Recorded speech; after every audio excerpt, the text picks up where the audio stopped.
Сәлем достар, сіздер үй жағдайларыңызда отырып, бар жоғы 100 тиынға денсаулықтарыңызды тіктегілеріңіз келеді ме?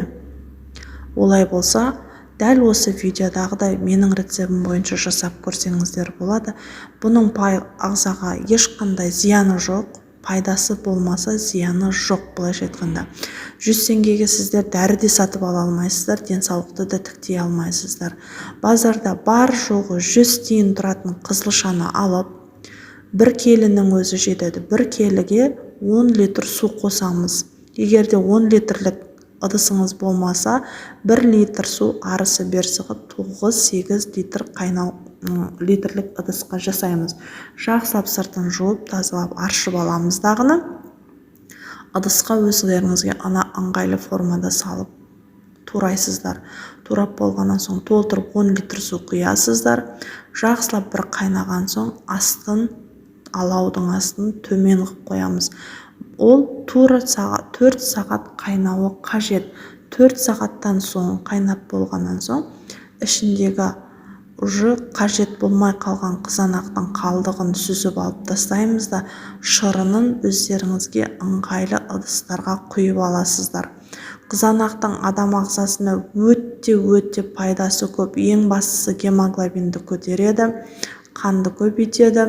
Анемиямен ауыратын кісілер артық салмақтан да құтылуға жақсы көмектеседі. Және соның ішінде өт тазалау, бауыр тазалау, бауырдағы өттегі тас, майлардың бәрін алып түседі. Және бұның пайдалану уақытысы 10 күн ішіп, 10 күн демалып, 10 күн ішіп, 10 күн демалып, солай жоқ дегенде 1,5-2 ай ішу керек. Және сіздер күнде оны 4 сағат қайнатып жүрмейсіздер. Бұның ең жақсы жері бір жасап қойсаңыздар, бір кісіге жоқ дегенде 10 күнге беймарал жетеді. Сіздің қайнауыңызбен 10 литр суыңыз ең көп ұзақ қайнап қойдау дегеннің өзінде де 9-8,5 литр су шығады. Оны сіз беймарал 4-5 күнге, бір аптаға жеткізуіңізге болады. Егерде 1,5-2 литр суды ішуге қиналсаңыздар, алғашында 1 литрден бастап ішсеңіздер болады. Егер өті толған кісілер болатын болса, қаны аз кісілер болатын болса, алғашқы кезде жүректі айнытуы мүмкін. Яғни, ол кезде бірден көп ішуге болмайды. Ол деген сөз ағзамызды суға үйретеміз.